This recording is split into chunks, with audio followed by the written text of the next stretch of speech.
Eva Wagner skis down the steepest and most dangerous slopes in the world. The goal is to find the most breathtaking way down to the bottom. She has to react in fractions of a second. Her body is her capital.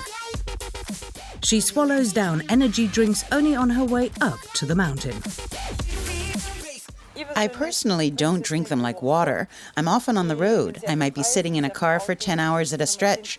When I drive to France, for example, then I like drinking them because I have the feeling they keep me awake. Before the start of a contest, too, I have the feeling they give me this push.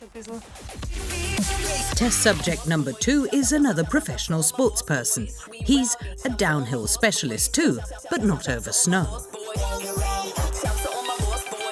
Boris Tetzlaff is a mountain biker. He races downhill at over 100 kilometers an hour. He's at home on Austria's hardest downhill routes. In his sport too, what counts above all is reaction time, strength and coordination.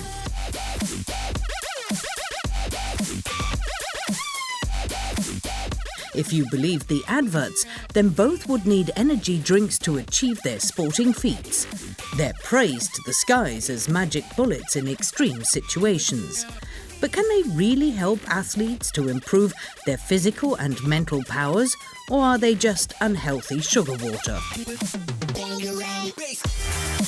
Both subjects have to undergo a 3-part test to find out what sort of effect energy drinks have.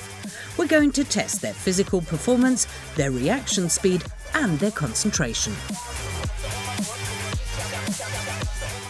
What interests me most of all is whether I myself notice anything. The experts can read their instrument displays. I'm curious to know if there's any great difference. I'm not sure what the result will be. I think with the reaction tests in particular that I'll feel a bit fitter. How shall I put it? A bit more there. At the Austrian Institute for Sports Medicine in Vienna, they're about to start round 1, the sports science test. Do energy drinks in the blood increase physical performance? That means we'll test the gases he breathes out under increasing physical stress. This will tell us more or less how fit he is. We'll also look at his endurance. In other words, when does he burn off fat? And when does he start to burn off carbohydrates?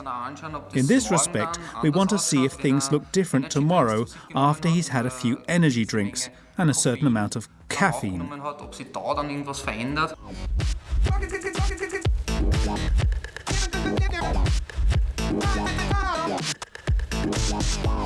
Lactate is a salt of lactic acid. It's released into the bloodstream when muscles work. When the exertion in the muscles increases, the concentration of lactate in the blood goes up. That's why Boris has to pedal a little bit harder every minute. The resistance is continuously rising. The air the athletes exhale is analysed via the facial masks. Eva has to run a little faster every minute too. The scientists are measuring how much oxygen she can take in and how much carbon dioxide she breathes out.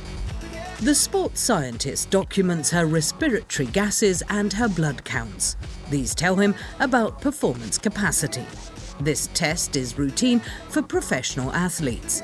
They undergo the hardcore test every few months to find out the optimum speed for their training. That's why their heart rate is recorded too. When they train, a heart rate monitor sets the pace.